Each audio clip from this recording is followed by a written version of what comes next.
You know that feeling when something big might be brewing, but nobody's saying it out loud yet? That's kind of where things are right now.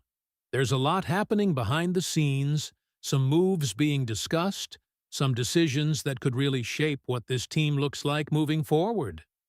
And honestly, it feels like we're right on the edge of something important. So let's talk about it, because this could get interesting real fast. Click the like button and comment. Go Vikings! Something is quietly unfolding behind the scenes in Minnesota.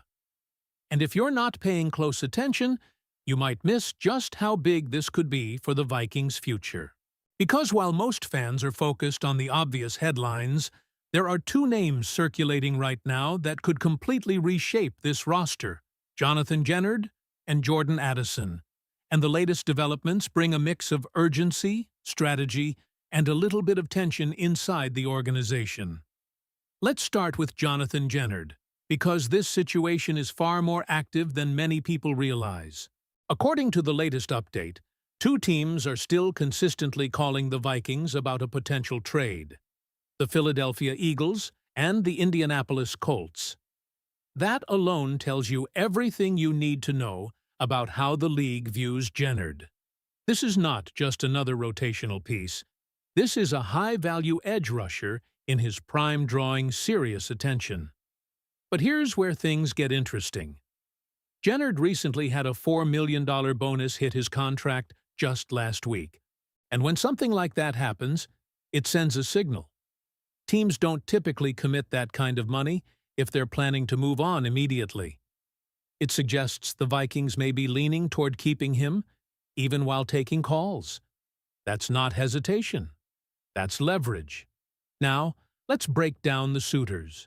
The Colts are in a fascinating position. They don't even have a first-round pick after making a previous trade, yet they're behaving like a team ready to go all in. Big free agency spending, key players retained, and even a major investment at quarterback. This is a franchise that believes it can win now. So, naturally, adding a premier edge rusher like Jennard makes sense. But here's the dilemma. Would Indianapolis really give up its second-round pick, knowing that would leave them with only one selection in the top 100? That's a massive gamble. And from Minnesota's perspective, accepting anything less than elite value would be a mistake. Because let's be clear, Jennard is being viewed internally and externally as an elite three-down defensive lineman. He's effective against the run, dangerous as a pass rusher, and exactly the type of player contenders don't let go easily. In fact, there's a growing argument that trading him for anything less than a first-round pick simply doesn't align with a team that should be thinking about a Super Bowl run. And that brings us to the Eagles. Unlike the Colts, Philadelphia has the ammunition. They hold pick number 23 in the first round and also a second-round pick. More importantly, they are in clear win-now mode. A team that recently won a Super Bowl isn't thinking about development. They're thinking about staying on top. And after losing key pieces on the defensive front, adding someone like Jennard could be the exact move that pushes them over the edge again. From a football standpoint, the fit is almost too perfect. And if you're Minnesota, that's exactly why you don't rush this. You don't settle. You don't panic. You hold your ground and demand premium value, because someone might actually pay it. There's also a bigger strategic layer here that can't be ignored. The Vikings are entering a rare window with their quarterback room costing under $10 million for 2026. That's the kind of financial flexibility that allows you to stack talent across the roster. And moving on from a player like Jennard during that window? That's not just a roster decision, it's a philosophical one. And defensively, this team isn't lacking creativity. With Brian Flores running the system, there's a real belief that multiple edge players, Jennard, Andrew Van Ginkel, and Dallas Turner, can all coexist and thrive on the field together. So the idea that trading Jennard is necessary for development? That's far from a certainty. Now, just when you think things couldn't get more complex, The conversation shifts to Jordan Addison, and this is where the narrative takes a completely different turn. Because while his name has been floating in trade rumors all off-season, the latest reports suggest the Vikings are not looking to move him. In fact, quite the opposite.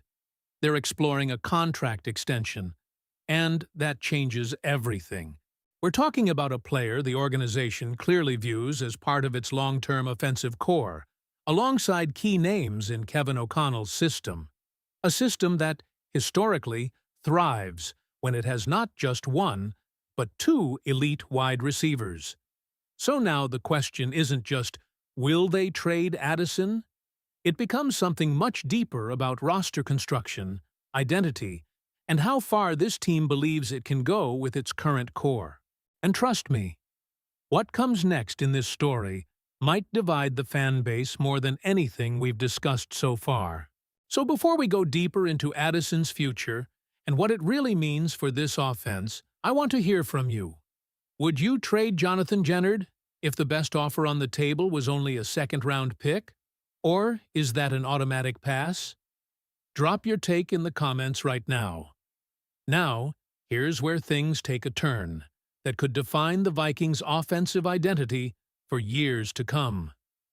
Because, while Jonathan Jennard's situation is about leverage and value, Jordan Addison's situation is about commitment, vision, and risk.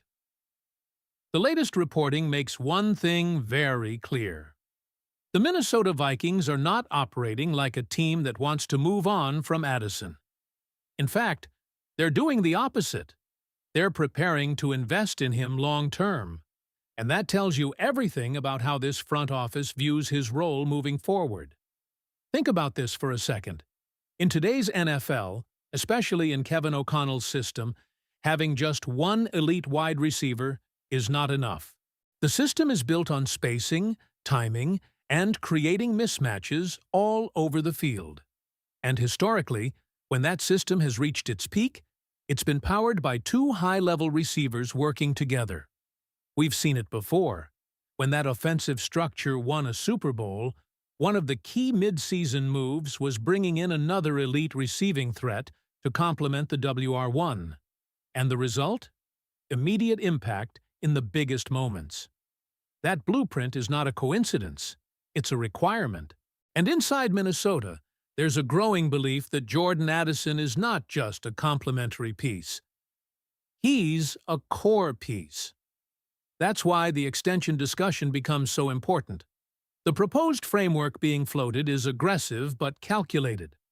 4 years, $100 million, with $70 million guaranteed. That averages out to $25 million per year. Now, at first glance, some fans might hesitate. That's big money. That's WR1 type money in some cases. But here's the deeper layer.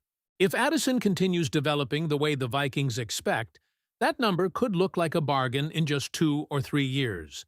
Because he's not even fully in his prime yet. He's entering it.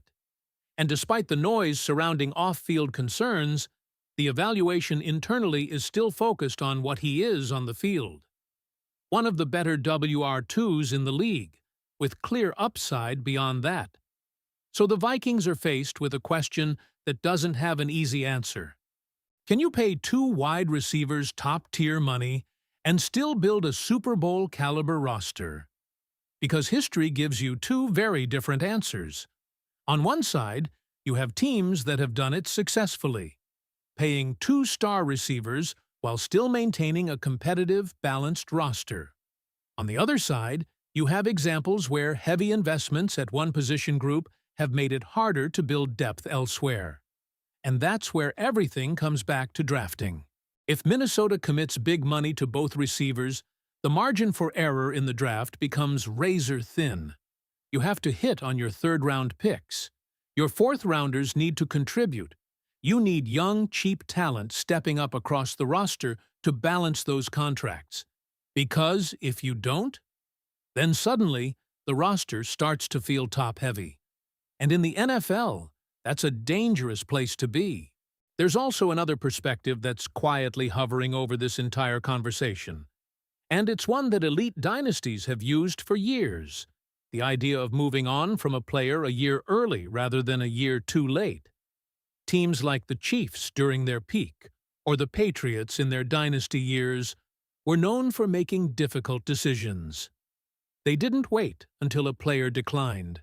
They acted before that moment arrived. And if the Vikings were operating strictly under that philosophy, you could argue that Addison might be the kind of player they'd consider moving while his value is at its highest. But here's the difference. Right now, Minnesota doesn't appear to be thinking that way. They're thinking about maximizing their window. They're thinking about building an offense that can overwhelm defenses. And they're thinking about whether having two elite receivers gives them the best chance to compete at the highest level. And that's why this situation is so fascinating, because it's not just about Addison as a player, it's about identity. It's about whether the Vikings want to be a team that leans into offensive firepower or one that spreads resources more evenly across the roster. And whatever decision they make here, it's going to ripple through every other move they make from this point forward. So now, I want to bring this back to you, because this is where the fan base becomes part of the conversation. If you're the Vikings, do you commit to Jordan Addison long-term and pay two wide receivers big money?